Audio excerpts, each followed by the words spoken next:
Saludos, les habla Michelle Zoe Rivera Arce y hoy presentaremos el tema Identificación y categorización de variables. Como objetivo general, se pretende analizar la importancia de la identificación y categorización de variables para la investigación.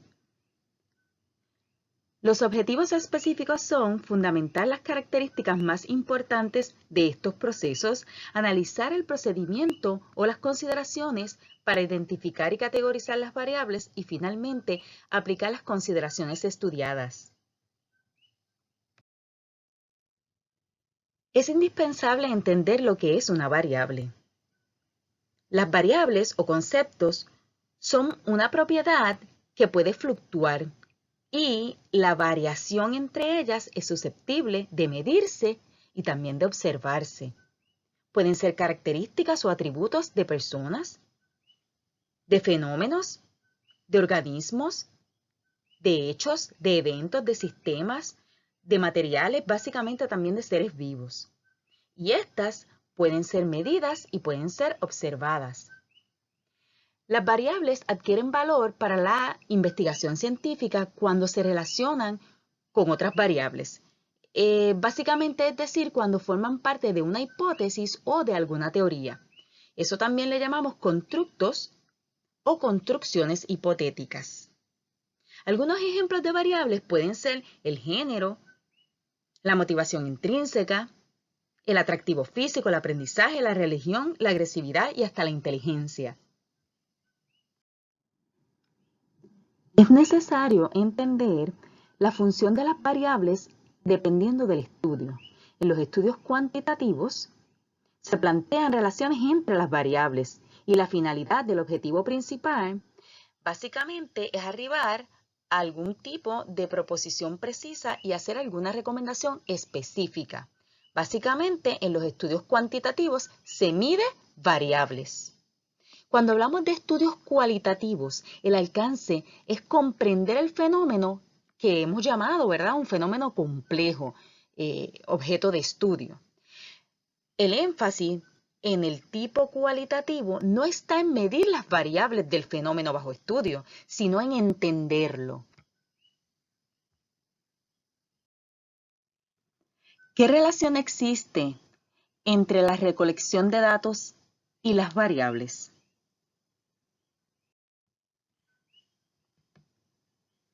La recolección de datos se fundamenta en términos generales en la medición, cuando hablamos de estudios cuantitativos, porque ¿qué se busca? Que se midan las variables o esos conceptos contenidos dentro de lo que es nuestra hipótesis. ¿Y cómo se van a medir? Vamos a utilizar procedimientos estandarizados y que están aceptados por lo que nosotros conocemos como la comunidad científica. Así que las variables se van a medir mediante la recolección de datos. Los datos son producto de mediciones, así que se representan mediante números, mediante cantidades, y se deben analizar con métodos estadísticos. Los métodos cuantitativos se interpretan a la luz de las predicciones iniciales, que son lo que hemos definido anteriormente como hipótesis, y de estudios previos, y a eso es que nos referimos con la teoría. La interpretación constituye una explicación de cómo los resultados encajan en el conocimiento existente.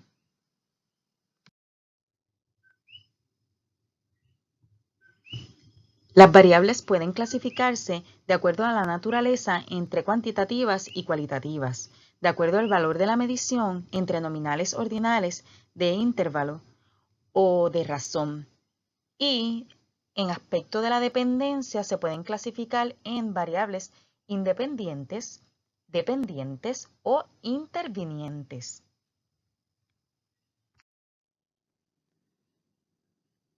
Para categorizar las variables de acuerdo a su naturaleza, debemos considerar cuáles son aquellas que incluyen propiedades a las que podemos asignarle un valor numérico, o sea, cuantificable. Esas las vamos a llamar variables cuantitativas. Un ejemplo podría ser la edad, el peso, la distancia entre un lugar y otro, la talla o hasta el ingreso. Por otro lado, las que llamaremos variables cualitativas son aquellas que presentan propiedades que no podemos medir en número, no podemos cuantificar. Un ejemplo de esta podría ser el miedo, la utilidad, la felicidad que se siente, la belleza, el hambre.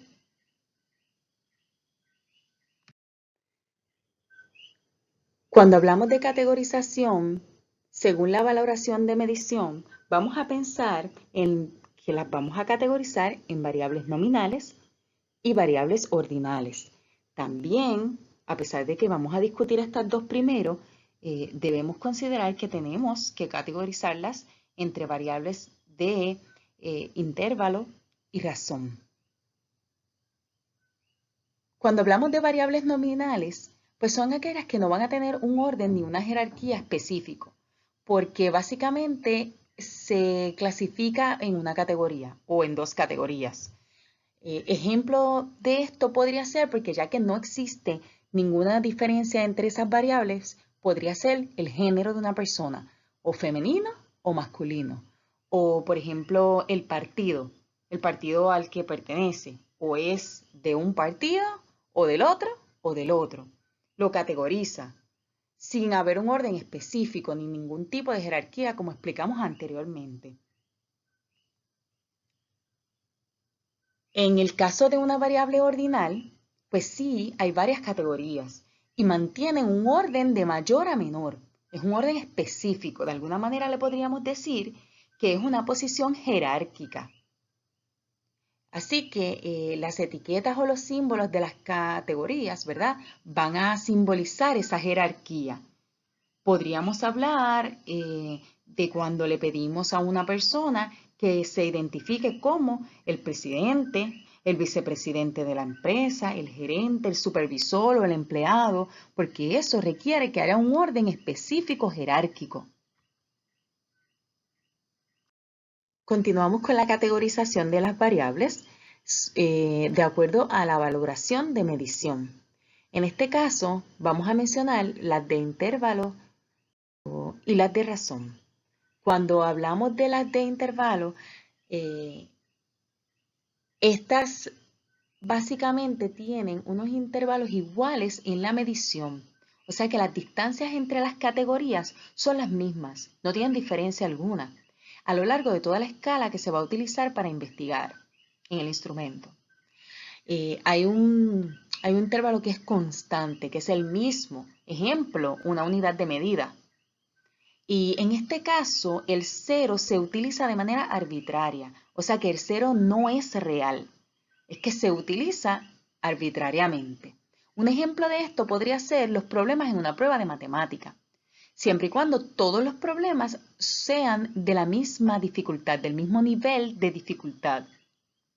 Por el contrario, en el caso de la razón, pues a pesar de que existen todas las características mencionadas anteriormente en la clasificación de intervalo, la diferencia es que el cero en este caso es real, es absoluto, o sea que no es arbitrario.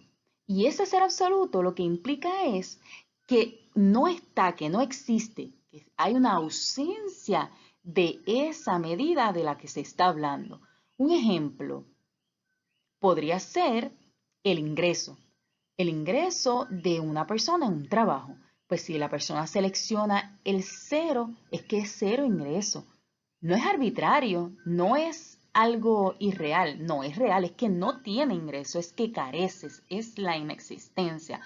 Por lo tanto, también se puede utilizar para el consumo de café, el consumo de dulce, el consumo de alcohol,